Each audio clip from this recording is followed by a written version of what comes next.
Salutations, the name's Cavill. I should start by admitting I'm not an Owl House fan. It's good, just not for me. But there is something I noticed. This show has two lineages. Witches perfectly resemble humans, while demons are designed to be more out there and monstrous. Luckily, the cast was pretty even split, with Hooty and King to represent demons, and Ida turning Luz into an honorary witch. Unfortunately, as the show became less episodic, the cast became extremely witch-dominated, and the few demons lost their overall relevance. They are reserved mostly for monsters of the week, like Tibbles or Pignette. The most relevant is Kikimora, but her only plot contribution was assassinating Hunter. The only heroic demon they introduce is V, but best as I can tell, they have literally no impact on the storyline. They exist sheerly to solve one plot hole which, to be brutal, didn't even need fixing. Meanwhile, they introduce Willow, Amity, Gus, Bump, Lilith, Odalia, Alador, Hunter, and most of the Coven heads are witches too. Since the line between human and witch is so thin, we can even add Bellows and Camilla to this human-shaped pile. How do the original two demons fare? Let's start with Hooty, arguably the least important character in the main cast. One time he protected the Owl House from an ambush, one time he got possessed. Then in season 2 he befriended Lilith, which was nice, albeit inconsequential because Lilith would soon leave the show. However, they did a 180 by giving Hooty the most continuity-defining episode of the entire show. In it, he locks Luz and Amity in a room until they date, drugs Ida until she conquers her inner demon, and lectures King until he learns his powers. This is definitely good by comparison, but Hooty himself undergoes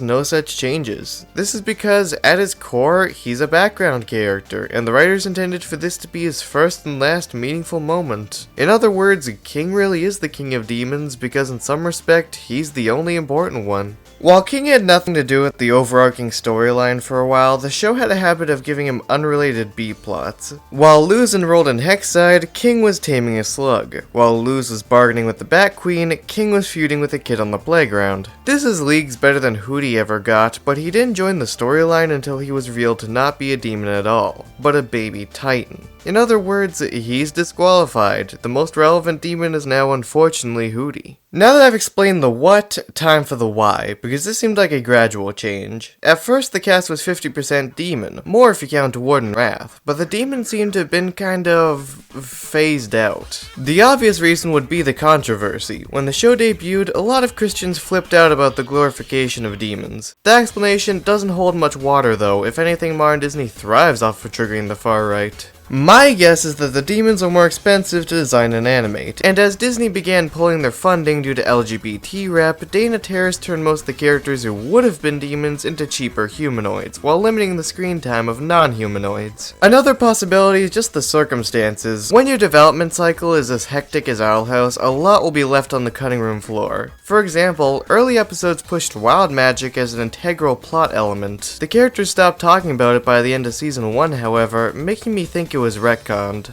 Regardless of the reasoning, it creates a problem in my opinion because the show has made a biological distinction between important and unimportant characters. They could have made a geographical distinction by making witches and demons live in different areas. They could have made a familial distinction by making all the main characters related somehow. They could have made a cultural distinction by making most demons into conscientious objectors. They could have even made a situational distinction by making demons immune to the draining spell and thus less involved. Instead, it's simply judging by appearance. When you see this guy, or this guy, or this guy, you instantly know not to expect much from them because the show doesn't really respect their presence. Now for the question on everyone's mind. Does this really matter? It does bother me, but it's possible I'm being irrational. I've thought it over and come to the conclusion that, no, this is a valid criticism. Why? The show's themes.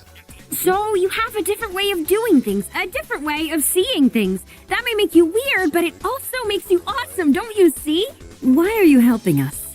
Because us weirdos have to stick together.